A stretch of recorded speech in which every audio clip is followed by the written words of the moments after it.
In the immediate aftermath of the 2020 election, we now know Donald Trump and his team hired a group of outside experts to research the election results in 6 different states to try to find literally any voter fraud, anything they could find. And since this is the first time you're probably hearing about this, what do you think they found? Amazing evidence? Maybe not so much. Let's get into what actually happened. The group is the Berkeley Research Group. They were hired to study the 2020 election results in 6 different states. And they were given a very wide purview of things to look into, including voter machine malfunctions, instances of dead people voting, any evidence that could help Trump show he won, literally almost anything. None of the findings were presented to the public. None of them were used in the literally dozens of court cases that Donald Trump was involved in the 2 to 3 months following the 2020 election. According to the 4 different sources that were cited by the Washington Post in this reporting, they looked at everything. Change of address, illegal immigrants, ballot harvesting, people voting twice, machines being tampered with, ballots that were sent to vacant addresses that were returned and voted. Quote, literally anything you could think of. Voter turnout anomalies, date of birth anomalies, whether dead people voted. If there was anything under the sun that could be thought of, they looked at it. And the findings were, of course, as you can probably tell by now, not what the Trump camp was actually looking for. The researchers do believe that there were some voting anomalies and unusual data patterns in a few states, along with some instances in which laws may have been skirted. But they didn't believe the anomalies were significant enough to make a difference in who won the election in literally any of these places, let alone the many simultaneous places that would have had to change for Donald Trump to have been declared the winner of the 2020 election. And so of the more than a dozen hypotheses that they tested, nothing significant was found. Now, there's some added dramas they're gonna develop from that. But sure. Francesca, what do you think about the results? Yeah, homie had the weight of the entire Justice Department on his side to do the investigating. You guys, one of my favorite tidbits from the January 6th committee hearings was the fact that like you had attorneys generals and all of their like minions in the DOJ, they were all being sent YouTube videos from random Trump lackeys going like, well, I guess we have to figure out what Italy Gate is now. And they were doing it. Imagine you just dream up a conspiracy. You're like, you know what? Get on the lizard people. Wanna bet we're gonna find out Trump did send the DOJ to investigate lizard people? They're like, oh my God, but also Bill Barr's ahead of it. So like, that's sort of weird because it's like a conflict of interest, because he is an actual iguana. But like, so what I'm saying is like, I love that they had to go to like a third party and another person. And you guys remember Cyber Ninjas? That was another group that was in Arizona that was not as cool as the name would imply.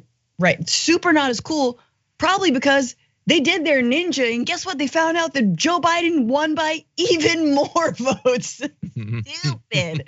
So yes, of course, this is why we're hearing about it now. We're gonna hear more things. I'm sure there's more people who were paid money to do this. Yeah, I think that the Trump team made a couple of classic mistakes. So they relied on ninjas, which I think we can all agree are a shady bunch. I wouldn't have relied on them. And then he relied on them. That's true. They come at the election fraud one at a time.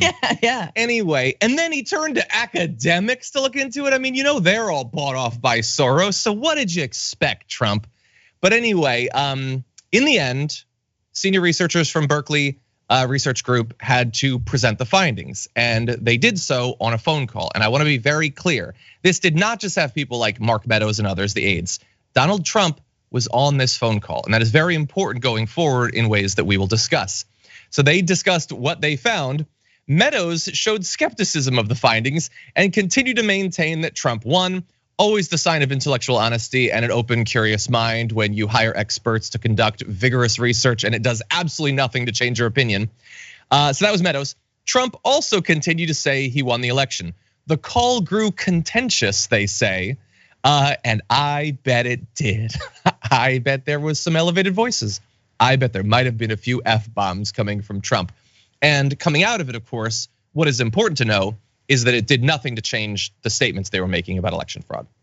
Not only did they not modify the arguments they were making, they never even acknowledged publicly that this research project had gone on, which I think is the single most damning thing about this. Like, it would be one thing if he were to mention it and then say that they're failures and their ratings are bad, so don't listen to them. but they buried the evidence of it for more than 2 years at this point, going on 2.5 years.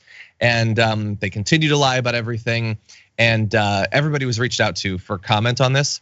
And of course, Donald Trump isn't saying anything. Mark Meadows isn't saying anything. But they did have a spokesperson. Stephen Chung, spokesperson for Trump, said President Trump received a record-breaking 74 million votes. Well, record-breaking except for the one other one. Anyway, the most of any sitting president in the history of the country. You mean then temporarily sitting president, right? Because he wasn't president a couple months. Anyone who takes a look at Joe Biden glitching through his presidency knows who really won the election. Glitching? I don't even know what that's supposed to mean. It's probably a lizard person, a cyber lizard person. You know what it means. Wait, what does it mean? He's a hologram. Q told us in the Q drop 75-30.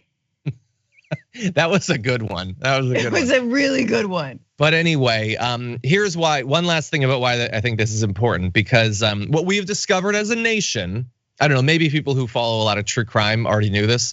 What we've discovered as a nation, when it comes to things like the insurrection, when it comes to things like the document scandal, simply breaking the law, irrelevant. It doesn't matter at all. It's all about your mind, your frame of mind, your state of mind, your motivations and all that. And the only way we can get you for obviously indisputably breaking the law is if we prove that you knew that what you were doing was based on fabrications. Well, I think there was already robust evidence to prove that. But now we know that before the insurrection, he had commissioned and gotten the results of a comprehensive research project that looked into these claims and told him in no uncertain words, the election wasn't stolen. So this is even one more thing to log into what did he actually know about the claims he was making. Maybe this will make some kind of difference when it comes to Jack Smith. What do you think, Francesca? It's very interesting to me that the right thinks that liberals, Democrats, the left, socialists, that they're all fragile and that like they need safe spaces and their fifis get hurt and this and that. And yet they cannot take a hard look at reality, and they base their entire worldview on, I feel like he won, but I feel like it. I feel like the Eagles won last night in the Super Bowl. Yeah, that's cute. You can feel any way you want, but they didn't. And so their entire political movement is based on their gut. Well, my gut says, no, sorry. I mean, gut health is very important, but kombucha cannot find you 11,000 votes in Georgia. No, it would have to be a very potent brew of kombucha to accomplish that. Anyway, so we'll see if this sways any of the Trump supporters. I'm gonna guess no, because again, fifis need to be respected. Okay, I do think that it's important for people to look after their mental health. Of course, they would say that it isn't, and that is, as Francesca says, a sign of like being weak or having a bad constitution or something like that. But it is interesting how much work they do to weed out and avoid inconvenient facts to maintain their mental well-being.